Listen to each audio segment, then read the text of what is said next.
अगर आपको दिन में भी बहुत ज़्यादा पेशाब होता हो और रात में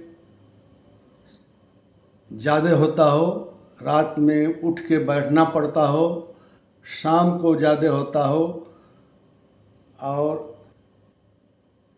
नींद को डिस्टर्ब करता हो, तो आज जो वीडियो है आपके लिए है।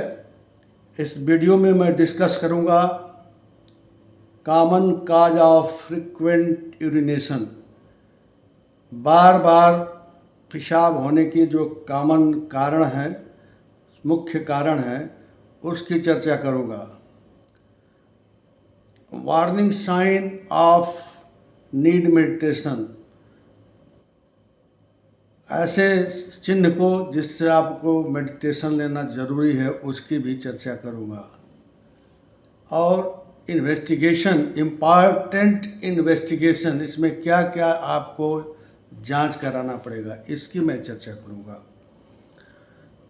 Well known homoeopathic medicine selected according to symptom, जो मुख्य वेल नोन जो होम्योपैथिक दवाएं हैं वो सिम्टम के आधार पर कैसे छांटी जाएंगी, इसकी भी चर्चा करूँगा। लाइफ स्टाइल मेजर दैट में हेल्प, लाइफ स्टाइल जो आपको इस रोग में सहायता करेगी, उसकी भी मैं चर्चा करूँगा। तो चलिए मैं शुरू करता हूँ। ये आपको बताता हूँ कि what is the frequent urination. Frequent urination क्या है? एक सामान्य मनुष्य को 4 से 8 बार जो है 24 घंटे के अंदर पेशाब होना चाहिए। 4 से 8 बार उसको जाना चाहिए। अगर वो पानी जो है पर्याप्त मात्रा में नहीं, मैंने ज़रूरत भर का पीता है, तो अगर इससे ज़्यादा होता हो तो आपको यूरिनरी प्रॉब्लम है। Frequent urination means needing to pass urine more often the usual. Frequent urination का मतलब होता है कि जितना यूजुअल पास करना होता है उससे ज़्यादा आपको नीड है। Sometimes with only A small amount, कभी कभी छोटा छोटा अमाउंट, बहुत कम पेशाब होता है। इस टाइम, प्रत्येक समय में कम कम पेशाब होता है और बार बार फ्रिक्वेंटली आपको जाना पड़ता है। ये फ्रीक्वेंट यूरिनेशन इसको कहते हैं। इसके कॉमन काज क्या है, इसके कारण क्या है? पहला है यूटीआई, यूरिनरी ट्रैक्ट इन्फेक्शन। अगर यूरिनरी ट्रैक्ट में जो पेशाब वाला जगह है उसमें आपको इन्फेक्शन हो जाए तो इससे भी ये बीमारी, इस तरह का सिम्टम आता है। अगर प्रोस्टेट बढ़ जाए, इनलार्ज प्रोस्टेट, जिसको बीएचपी कहते हैं, BPH, benign prostatic hypertrophy, BPH. इसके अलावा अगर आपको डायबिटीज़ मेलाइटस, शुगर हो जाए तो बार बार पेशाब की इच्छा होती है। इसके अलावा अगर पेशाब की थैली, ब्लैडर जो है ओवर एक्टिंग हो जाए, ज़्यादा एक्ट करने लगे, ज़्यादा संवेदनशील हो जाए, तो भी पेशाब होता है। प्रेगनेंसी के दौरान महिलाओं को इस तरह की तकलीफ़ होती है। प्रेगनेंसी के दौरान एंजाइटी और स्ट्रेस से, अगर आपको चिंता, बेचैनी, स्ट्रेस है तो इससे भी होता है। एक्सेसिव टी, अधिक मात्रा में चाय, कॉफ़ी और अल्कोहल लेने से भी बार बार पेशाब होता है। सर्टेन मेडिकेशन, कुछ ऐसी दवाएं हैं जो पेशाब ज़्यादा कराती हैं। किसी दूसरे बीमारी में अगर उन दवाओं को आप ले रहे हैं तो उससे भी होता है। और किडनी और ब्लैडर में स्टोन हो जाए तो इससे भी होता है। एक कॉमन काज है आपके फ्रीक्वेंट यूरिनेशन का। अब इसका सिम्टम क्या है, इसका लक्षण क्या है?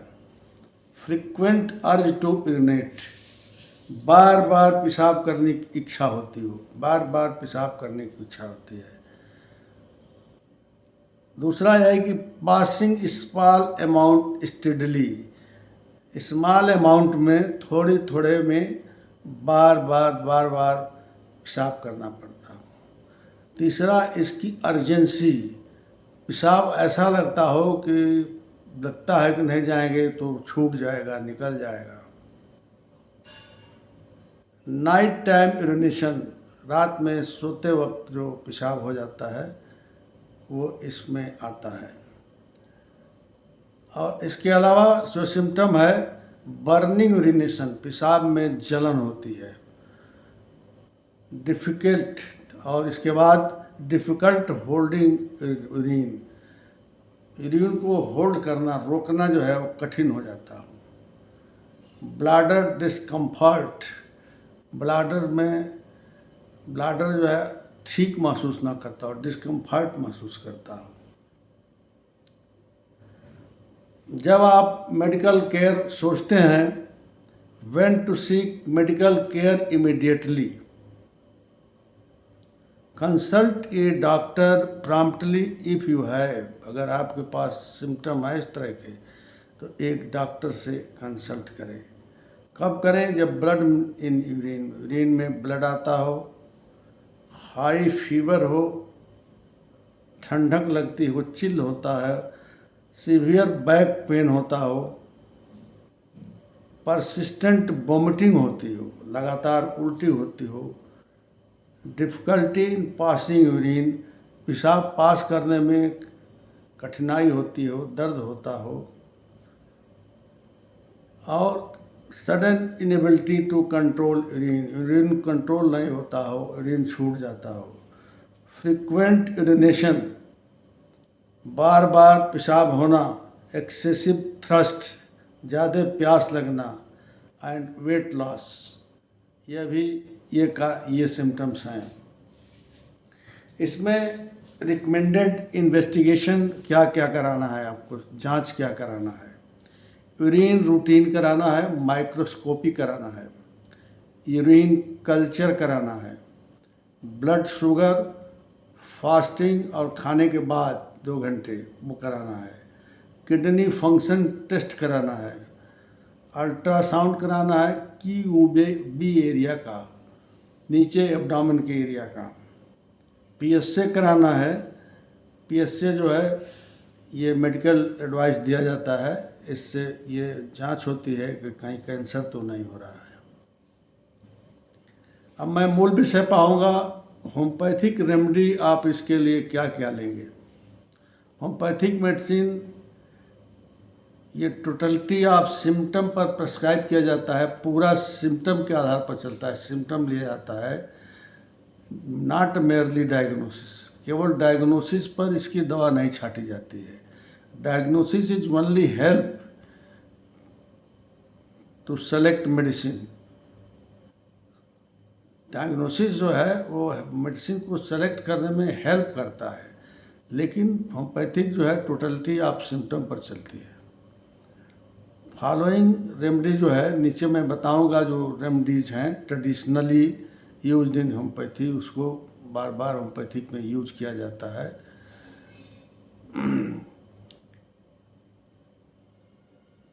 पहला दवा है इक्कुजेटम हाइमेन, इक्कुजेटम हाइमेन। इस दवा में कांस्टेंट डिजायर टू यूरिनेट, बराबर पेशाब करने की इच्छा होती है। लार्ज क्वांटिटी ऑफ यूरिन, बहुत ज़्यादा मात्रा में पेशाब होता है। ब्लैडर फील्स फुल, ब्लैडर पेशाब की थैली लगता है कि फुल हो गई है। इवन आफ्टर यूरिनेशन, पेशाब करने के बाद भी लगता है कि फुल है। Use of useful in bladder irritation, ये दवा मुख्य रूप से ब्लैडर पर काम करती है, और इस दवा को मदर टिंचर में क्यू पोटेंसी में 20 बूंद लुक वार्म वाटर, हल्का गर्म पानी में 1 कप पानी में डालकर इसको दिन में 3 से 4 बार पिया जाता है। इससे बहुत ही आराम होता है। इसके बाद जो दवा आती है उसको कैंथरिस। कैंथरिस जो है उसमें इंटेंस बर्निंग होती है, बहुत तेज जलन होता है पेशाब करते समय और पेशाब के बाद भी। फ्रीक्वेंट अर्जिंग होती है, बार बार पेशाब करने की इच्छा होती है। Passes only a few drops, जाने पर पेशाब पर कुछ बूंदें केवल निकल कर रह जाती है। और सीवियर ब्लैडर इन्फ्लेशन, अगर ब्लैडर का बहुत ज़्यादा इन्फ्लामेशन हो गया हो उसमें ये काम करती है। कैंथरिस को 6 पावर में या 30 पावर में, 6 मिले तो ज़्यादा बेहतर है। 4 बूंद दिन में 4 बार दीजिए कुछ दिनों तक, फिर इसको पोटेंसी इस टाइम ड्यूरेशन को लेने का घटाया जाता है। एपिस्मेल, इसके बाद की जो दवा है तीसरी दवा एपिस्मेल, फ्रीक्वेंट यूरिनेशन विथ बर्निंग और स्टिंगिंग। बार बार पेशाब होता है जिसमें बर्निंग होती है और लगता है कि किसी ने डंक मार दिया हो, किसी डंक मारने वाला जो जान मधुमक्खी होती है उस तरह की जलन होती है। इसमें पेशाब बहुत कम मात्रा में होता है, स्कांटी यूरिन होता है। Swelling and urinary irritation, swelling भी होता है और पेशाब में इरिटेशन भी होता है। इसके बाद जो चौथी दवा है सरसापायरिला, ये severe pain at the end of urination, पेशाब के अंत में, पेशाब करने के अंत में अगर बहुत भयंकर दर्द हो तो ये काम करती है। इसमें चिल्ड्रन के लिए बहुत, बच्चों के लिए बहुत मुफीद है। क्राई वाइल पासिंग यूरिन, अगर बच्चे जो है पेशाब करते समय, यूरिन पास करते समय अगर उनको दर्द महसूस होता हो तो उनकी ये दवा है। ये यूरिनरी स्टोन की दवा है, मुख्य रूप से ब्लैडर में अगर स्टोन हो जाए या कहीं भी स्टोन हो तो स्टोन को ये गलाती है। इसके बाद जो दवा है लाइकोपोडियम, लाइकोपोडियम में फ्रीक्वेंटली नाइट यूरिनेशन, रात में बार बार पेशाब होता हो, और प्रोस्टेट इनलार्ज कर गया, इनलार्ज प्रोस्टेट, प्रोस्टेट की बीमारी हो, और ब्लैडर एम्प्टी ना हो पाता हो, ब्लैडर खाली ना हो पाता है, इनकम्प्लीट खाली होता हो। ओल्डर मैन की दवा है और यूरिनरी कॉम्प्लेंट की दवा है, जो ओल्डर मैन हैं, बूढ़े लोग हैं, उनकी दवा है। इसके बाद दवा आती है 6वें नंबर की सब्बल सेरुलेटा, ये benign enlargement of prostate, BHP की ये दवा है।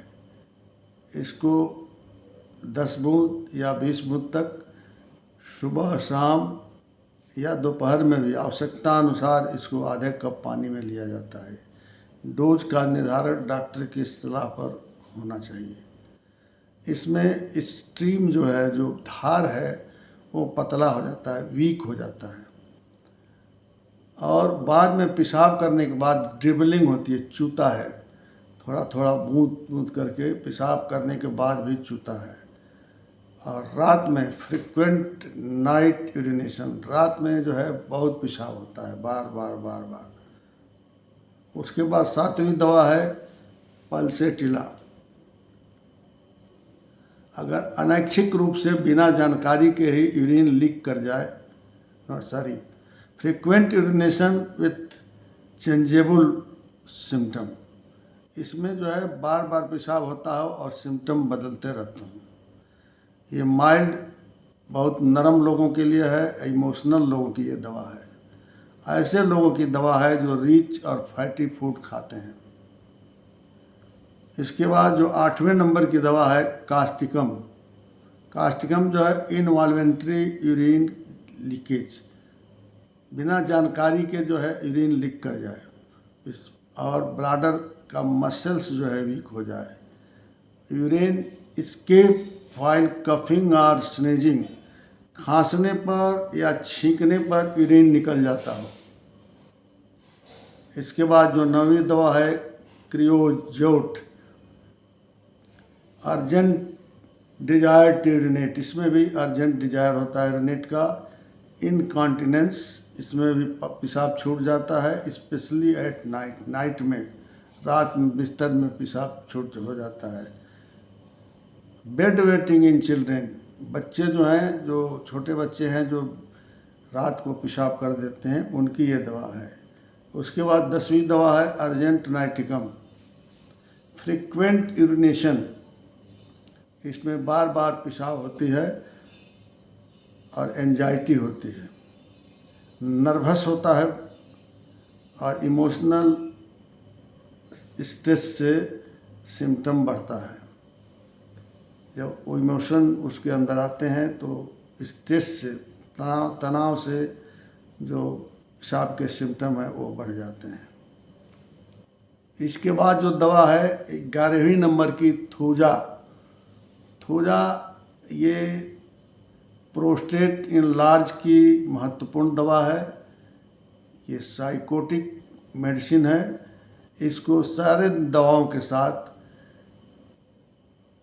थूजा को 30 पोटेंसी में 4 बूंद सुबह और 4 बूंद शाम, इसको साथ में लेना है। और उसके बाद जो है 12वीं दवा है बराइटा कार्ब। अगर बूढ़े लोगों में, एल्डर्स एज में, अगर बूढ़ा आदमी बच्चों की तरह से हरकत करने लगे और उसके अंदर प्रोस्टेट इनलार्ज हो, तो उसमें बराइटा कार्ब जो है वो 6 पावर में, और नहीं मिले तो 30 पावर में 4 बूंद सुबह दोपहर शाम दिया जाता है। इन दवाओं को एक, और इसके बाद 13वीं दवा है ferrum picric. Ferrum picric 3x में 2 गोली सुबह दोपहर शाम लिया जाता है। ये प्रोस्टेट की महत्वपूर्ण दवा है। इन दवाओं को डॉक्टर के सलाह से आप लें तो आपको फ़ायदा होगा। और इन दवाओं को कम से कम आप 2 महीना लें, तब जाके फ़ायदा महसूस होगा। इसको इमीडिएटली 2 दिन 5 दिन में इसमें कोई फ़ायदा नहीं होगा। इसके अलावा आपको लाइफ स्टाइल भी बदलना होगा।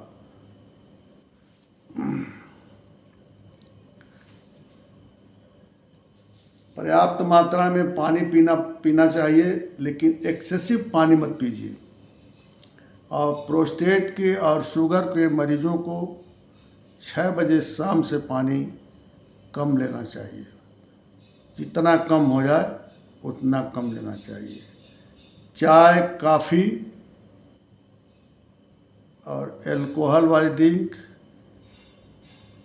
अल्कोहल और पेप्सी वगैरह जो ठंडे पेय पदार्थ हैं, इनको नहीं लेना है। अल्कोहल को इसलिए अवॉइड करना है कि सिम्टम को बढ़ा देता है। ब्लैडर को कम्प्लीटली एम्प्टी होने दीजिए पेशाब करते समय, कोशिश कीजिए। और अगर ब्लड शुगर हो तो उसको मेंटेन कीजिए। शुगर, पेल्विक फ्लोर पर एक्सरसाइज कीजिए। केगल एक्सरसाइज इसको कहते हैं, व्हेन एप्रोप्रिएट। ये आपको बहुत फ़ायदा करेगा। और अगर आपको पेशाब लगी हो तो उसको रोकिए मत, डिले मत कीजिए लंबे समय तक। पेशाब को, ब्लैडर को खाली कीजिए। ये मैं आपको होम्योपैथी की दवाओं को और पूरा विशद इसकी चर्चा किया हूँ। इसको डॉक्टर से भी सलाह लें और इंडिविजुअलाइज करावें अपने प्रॉपर, अपने लिए कौन दवा होगी, और उसको समुचित समय से लें। अगर ये मेरा वीडियो आपको किसी भी तरह से लाभप्रद लगी हो, आपको शिक्षा देती हो, आपको बीमारी में सहायता करती हो, या इसकी दवा आपको फ़ायदा की हो, तो आप मेरे वीडियो को सब्सक्राइब करना न भूलें,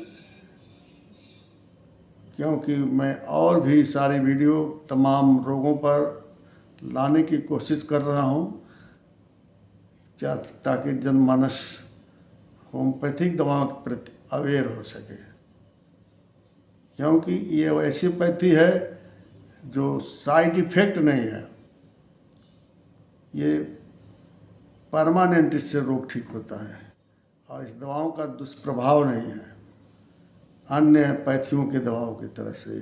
thank you very much for watching my video up to. Thank you.